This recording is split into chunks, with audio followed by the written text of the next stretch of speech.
The European Union is getting sick of Orban's game. And it seems like, from the reports we're getting, that they might be willing to call his bluff. So there's going to be a meeting on February 1st where all of the different people on the European Council are going to come together and they're going to try to solve this aid problem to Ukraine. And they're going to come together, vote on legislation, vote on a package, and send over the aid. That's at least the goal. But in order to get to that goal, the EU has to get over the hurdle of Viktor Orban's veto. Any one EU member state can veto the over $50 billion in aid that is being held up that Ukraine needs in order for its state to function so it can dedicate more funds to fight the war. If the Ukrainian government, it has to spend time worrying about all these other things, like, for example, oh, I got to spend this much money with teacher pay, this much money, this much money, that, then you're not going to have that much money left for mortars or investments into domestic production. And if the goal in the long term is to make it so the Ukrainians are at least somewhat self-sufficient on defense, even though it's going to be nearly impossible for them to be completely, which is why we need to be there for them, which is why I believe we need to put them within the security structure of Europe. But the idea is you need to send them aid for the state to function so the state can focus on fighting. That's the idea. But Viktor Orban has been holding it up with his foreign minister saying, basically, if you unfreeze the money that is frozen for Hungary, then we'll unfreeze the money over for Ukraine.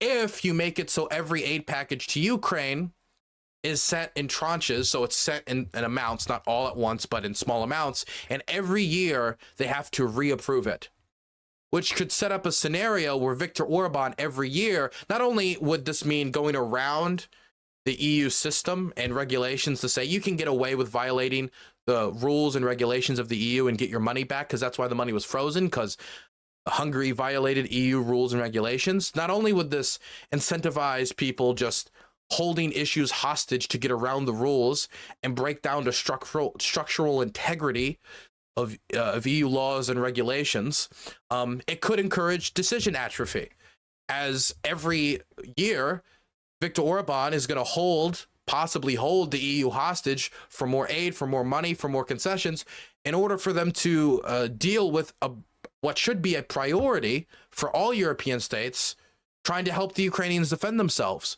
because Ukrainian security is tied to European security. And so the Europeans don't want to agree to that. And so they didn't know what concessions they were going to make to Viktor Orban. They say they were willing to make some concessions to Viktor Orban, but they're not willing to do that.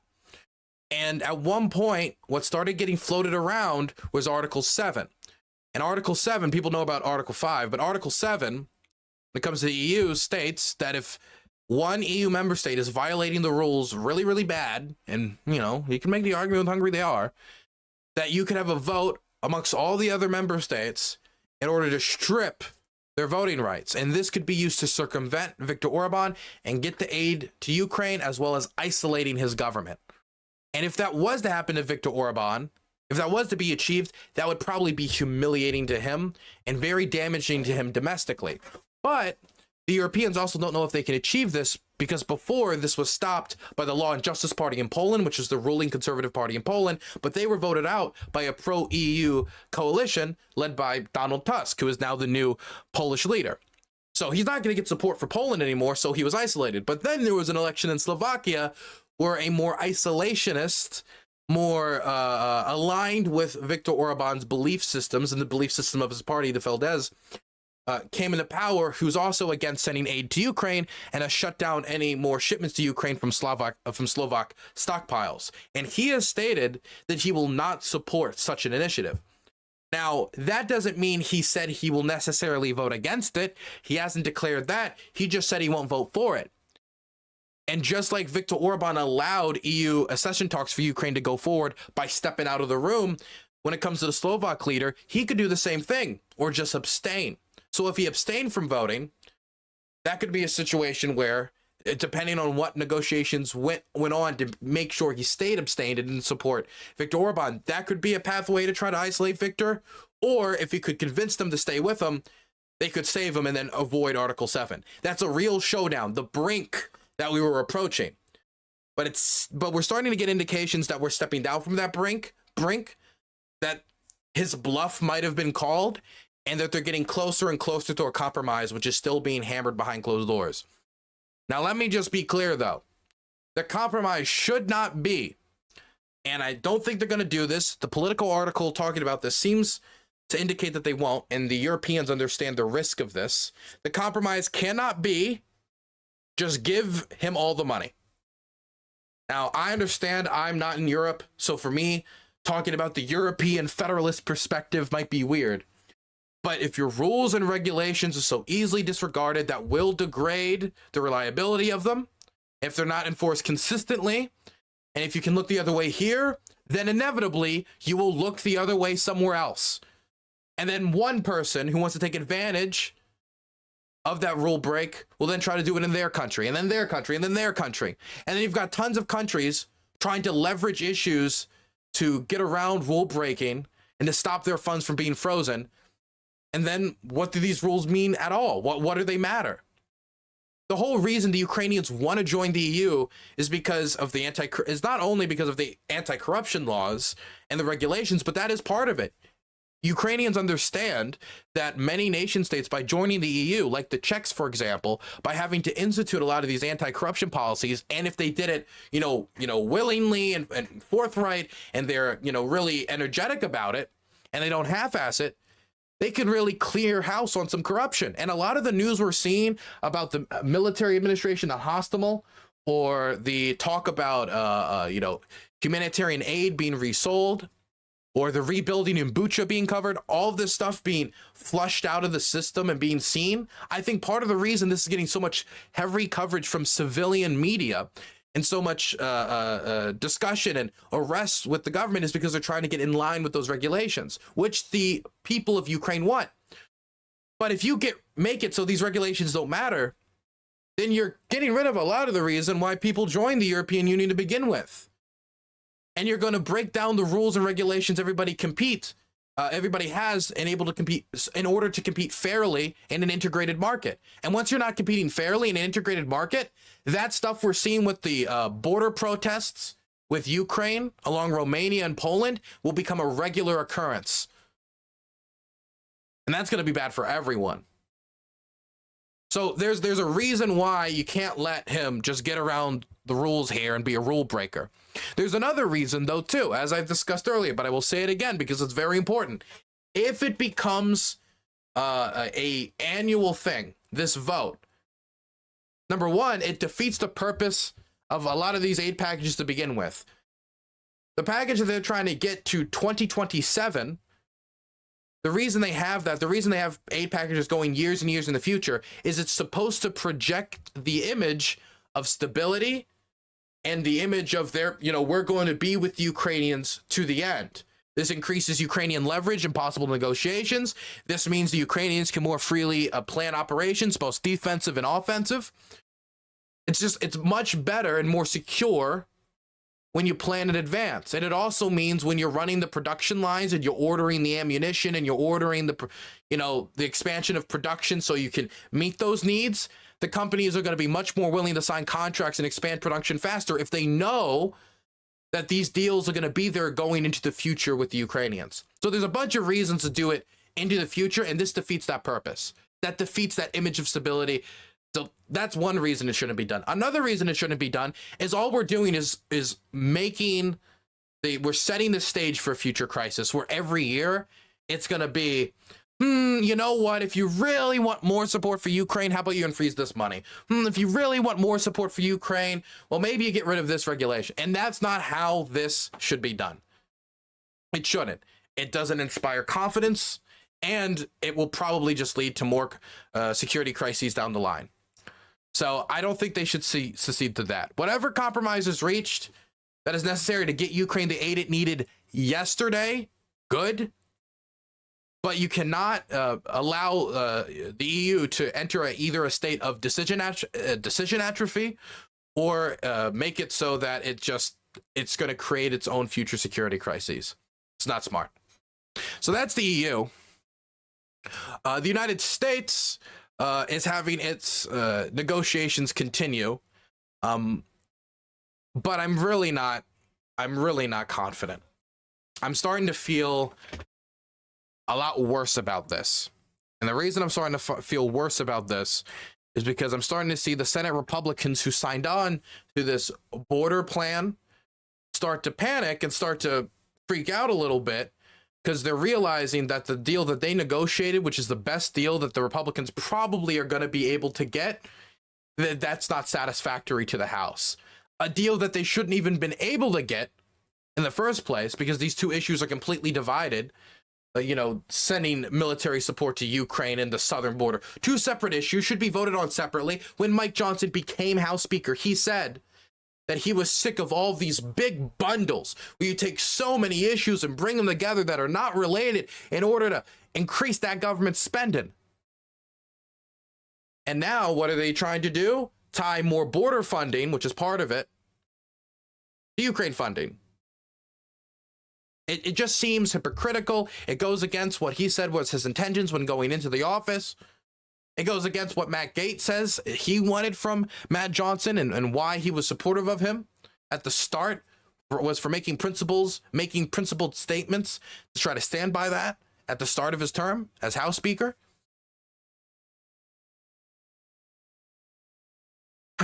My goodness. Anyway, they tied the two issues together. They've been negotiating for months and months and months and months and months. And yesterday, Biden invited congressional leaders to the White House so they could discuss the deal they're trying to make.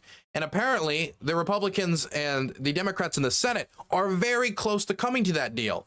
And it's part of the reason why Biden wanted Mike Johnson and congressional leaders to come to the Senate to hear what people like Lindsey Graham and Mitch McConnell were able to, gather together.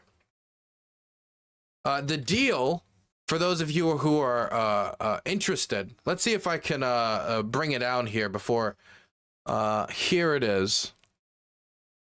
The emerging Senate package is expected to raise the bar for asylum seekers to come to the U.S., grant additional powers to remove migrants to control the border, and restrict the use of parole to admit certain migrants as they await processing for their case.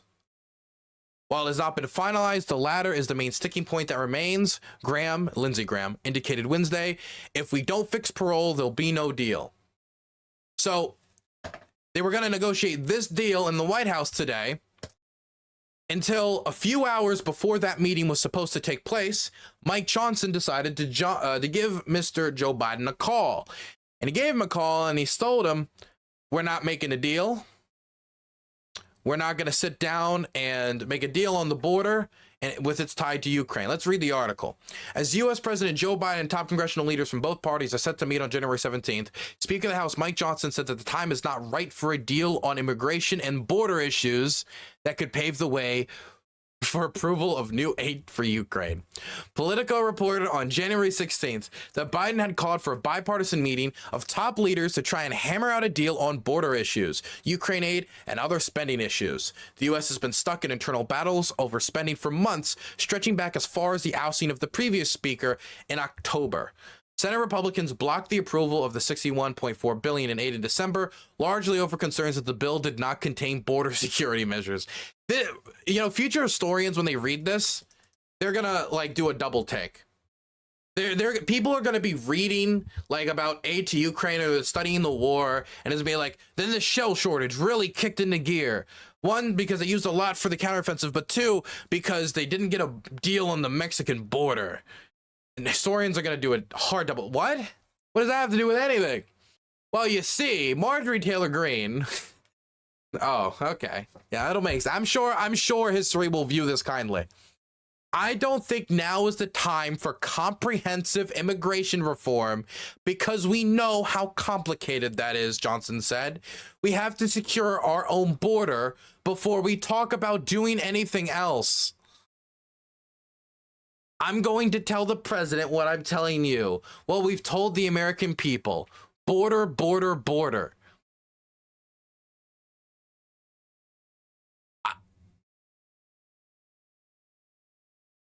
We can't make a deal with you on the border until we deal with the border. Okay, so I'm at a loss here. I'm really at a loss here. This deal that Biden is offering them is much more than traditionally would be offered in the situation. And I think that the reason that they're doing it, that they're offering it, is genuinely Biden knows that the longer they wait to send this aid to Ukraine, the more people will die and the harder the Ukrainian position will be, and the harder our position when the negotiations come around will be.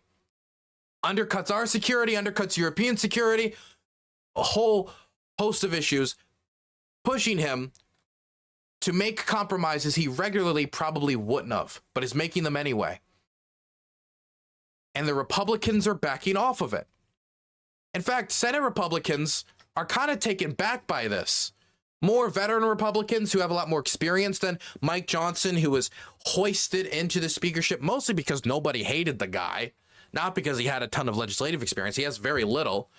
More experienced Senate Republicans who took part in negotiations, listened to what was going on in negotiations, saw the deal that's coming around the corner. They're seeing the response that is coming from the House from people like Marjorie Taylor Greene, who is saying just straight up, no matter what deal is implemented, I will vote against it if there's any aid to Ukraine. When they have such a slim majority, that's the type of people Mike Johnson has to please. But if her position is no deal, no deal, no deal, no deal, and those are the people you're kowtowing to in order not to make a bigger compromise with Democrats that gets you Democrats and Republican votes on one of these legislations, one of these pieces of legislation instead of her vote, because he just doesn't want that recall vote. This is a question of him prioritizing his short-term political safety as House Speaker over the security of the country. This is pure partisanship. From a lot of them too, I'm reading how Fox News hosts and others are talking about it. Like, don't give Biden a victory on the border. If you give Biden a victory on the border going into election year, that'll hurt us. That is unbelievably partisan. That is putting your partisanship politics before your supposed care for controlling the inflow of migrants on the United States border. You're never going to get a better deal than this. You're never going to get a better deal than this.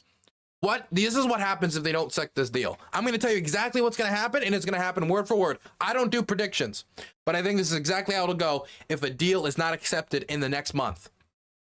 So I'll give them a month to jostle around here because they're going to probably extend this. They're going to do another continuing resolution.